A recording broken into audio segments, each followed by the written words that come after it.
আসসালামু আলাইকুম। JN cooking and ব্লগের আজকের পর্বটি দেখার জন্য আমন্ত্রণ রইল। আশা করছি কাছে দূরে সবাই অনেক বেশি ভালো আছেন। তাল দিয়ে তো আমরা অনেক ধরনের পিঠা তৈরি করি। তো আমার আজকের রেসিপিটি তালের নতুন ধরনের একটা পিঠা। এটা তিলের পুর ভরা পানির ভাপ দিয়ে পিঠাটা তৈরি করব। তো আমার রেসিপিগুলি ভালো লাগলে চ্যানেলটাকে সাবস্ক্রাইব করে সাথে থাকতে পারেন, আর ভিডিওটা দেখার শুরুতে একটা লাইক দিয়ে দিবেন।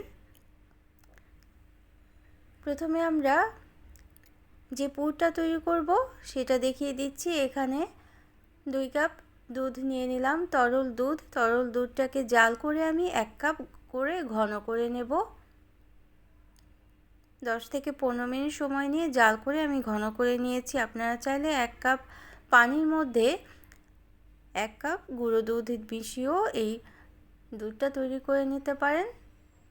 তারপর 1 কাপ তিল নিয়ে নিলাম, সাদা তিল এটা। এই সাদা তিলটা আমি 5 থেকে 6 মিনিট সময় নিয়ে নেড়েচেড়ে ভেজে নেব। 5 থেকে 6 মিনিট সময় নাড়তে থাকলে দেখা যাবে সুন্দর একটা ঘ্রাণ বের হবে এবং হালকা একটা বাদামি রং হবে তখনই, এবং ফুটতে থাকবে সামান্য একটু আওয়াজ করে। তখনই কিন্তু আমরা তিলটাকে নামিয়ে নেব। নামিয়ে একটা প্লেটে এভাবে করে ঠান্ডা করে নেব।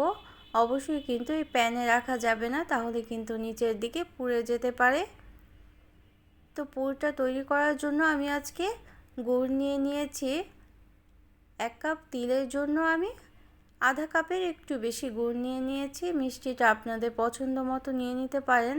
আর গুড়ের পরিবর্তে কিন্তু অবশ্যই চিনিও নেওয়া যেতে পারে। চিনি নিলে অল্প পানি দিয়ে চিনিটা এভাবে করে জাল দিয়ে নিতে হবে। তো একটু তরল হওয়ার পর গুড়ের মধ্যে আমরা তিলটা দিয়ে দেব। ভেজে রাখা তিলটা দিয়ে অনবরত নেড়ে নিতে হবে। নেড়ে নেওয়ার পর আমরা যে ঘন করে দুধটা রেখেছিলাম সেই দুধটাও দিয়ে দেব। দুধটা দেওয়ার পর এখন নেড়ে চেড়ে পুরটা তৈরি করে নিতে হবে। এই কাজটা কিন্তু একটু ধৈর্য ধরে সময় নিয়েই করতে হবে। দুধের পানিটা যখন শুকিয়ে আসবে তখনই কিন্তু পুরটা তৈরি হয়ে যাবে। তো একটা এলাচের মাথাটা ফেটে দিয়ে দিলাম এবং একটা দারচিনির টুকরো দিয়ে দিলাম, ছোট একটা। তো এভাবে পানিটা যখন শুকিয়ে আসবে তখন আমরা নামিয়ে একটা প্লেটে বেড়ে দেব এবং ঠান্ডা করে নেব। তো আমরা অনেক ধরনের পুর দিয়েই কিন্তু এই পিঠাটা তৈরি করতে পারি। নারকেলের পুর দিয়ে তৈরি করতে পারি বা বাদামের পুর দিয়েও এই পিঠাটা তৈরি করে নিতে পারি। তো স্বাস্থ্যকর রেসিপি কিন্তু এটা একটা। অনেক সময় ভাজা পিঠা কিন্তু আমরা খেতে পারি না। তো এভাবে করে পানির ভাপে যদি পিঠাটা তৈরি করে নেওয়া যায় তাহলে খেতেও সুস্বাদু হয় এবং এক অন্য ধরনের টেস্ট পাওয়া যায়। আশা করছি ভালো লাগবে এবং শেষ পর্যন্ত থাকবেন আশা করছি। তো এখন উপরে ডোটা তৈরি করে নেব। এজন্য আমরা তালের প্রিপারেশনটা আগে করব। এখানে 1 বাটি পরিমাণ তাল নিয়ে নিলাম, 1 কাপের একটু বেশি হবে। তো ঘন করা তাল নিয়েছি, তালের পাল্পটা নিয়ে নিয়েছি। এজন্য এটাকে আর বেশি জাল দিতে হবে না। তালটা খুব মিষ্টি ছিল, তারপরও স্বাদের ব্যালেন্স করার জন্য আমি 1 টেবিল চামচ পরিমাণ চিনি এবং সামান্য লবণ দিয়ে তালটাকে জাল করে নিলাম। যখন ফুটে উঠবে তখন আমরা নামিয়ে নেব। তো চালের গুঁড়ো দিয়ে আমরা আজকে এই পিঠাটা তৈরি করব। চালের গুঁড়োর পরিবর্তে আটা দিয়েও কিন্তু পিঠাটা তৈরি করে নিতে পারেন। তো 1 কাপ তালের পিউরির জন্য আমরা 1 কাপ চালের গুঁড়ো নিয়ে নেব। চালের গুঁড়োটাও আগে থেকে ভেজে নিতে হবে। তো গরম করে এভাবে রেখে দিতে হবে।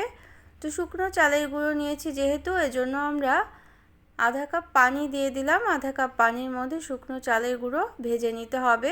এটা কিন্তু কাই তৈরি করার জন্য আমি দেইনি।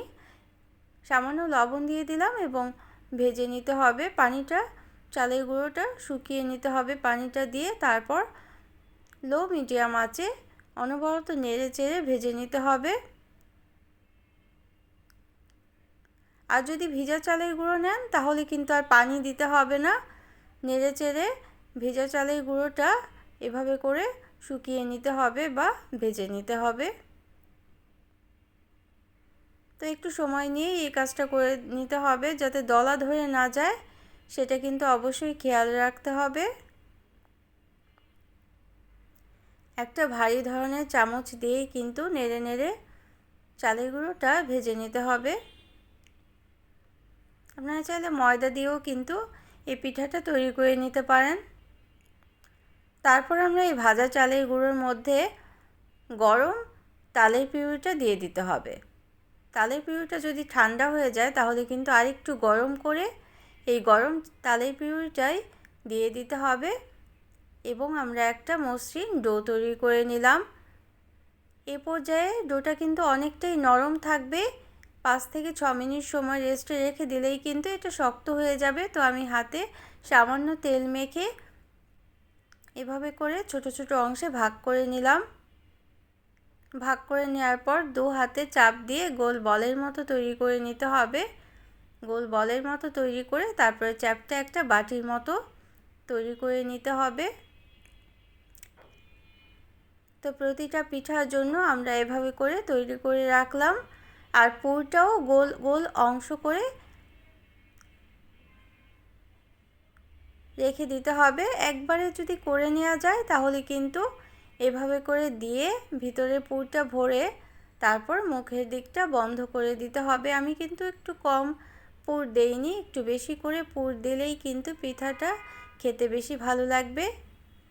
তো এভাবে করে গোল বলের মতো করে নিতে হবে। দেখেই বুঝে নিতে হবে আমি কিভাবে করছি।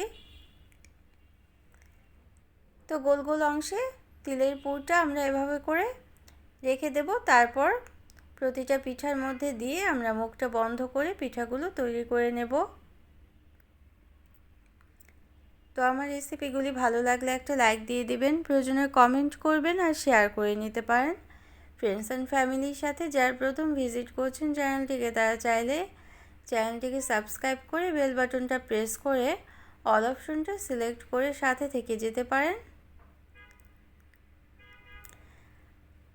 আর ফেসবুক থেকে যদি দেখে থাকেন তাহলে পেজটাকে ফলো করে রাখতে পারেন নিত্য নতুন রেসিপি পাওয়ার জন্য। তো এভাবে প্রতিটা পিঠা আমরা তৈরি করে নিলাম। পানির ভাপে আমরা আজকে এই পিঠাটা বয়েল করে নেব। এজন্য আমরা একটা স্টিমার নিয়ে নিলাম। স্টিমারে 1 চা চামচ তেল ব্রাশ করে নিলাম। তারপর আমরা পিঠাগুলো দিয়ে দেব। একটা পাতলা কাপড় দিয়েও কিন্তু বসিয়েও দিতে পারেন। আমি কোনো কাপড় দেইনি, এই জন্যই আমি তেলটা ব্রাশ করে দিলাম যাতে লেগে না যায় নিচের দিকটায়। 12 মিনিট সময় নিয়ে এটা স্টিম করে নিলেই কিন্তু আমাদের পিঠাগুলো তৈরি হয়ে যাবে। স্টিমারের পরিবর্তে একটা হাঁড়িতে পানি দিয়ে উপরে একটা স্ট্রেনার বসিয়ে দিলেও কিন্তু তারপর ঢাকনা দিয়ে ঢেকেও কিন্তু এই পিঠাটা তৈরি করে নেওয়া যেতে পারে। তো যারা পিঠা খেতে পছন্দ করেন তারা কিন্তু নিত্য নতুন পিঠা পায়েস তৈরি করে নিতেই পারেন। এখন কিন্তু বাজারে প্রচুর তাল পাওয়া যাচ্ছে। এই তালের পিঠা এভাবে করে তৈরি করে নিলে যারা পিঠা খেতে পছন্দ করেন তাদের কাছে অবশ্যই ভালো লাগবে। আমি আশা করছি আমি 12 মিনিট রেখে দেওয়ার পর আমার পিঠাগুলো তৈরি হয়ে গেল। তো যারা এতক্ষণ সাথে ছিলেন সবাইকে অসংখ্য অসংখ্য ধন্যবাদ। সবাই অনেক বেশি ভালো থাকবেন। আমরা সবাই সবার জন্য দোয়া করব। Thanks for watching. আল্লাহ হাফেজ।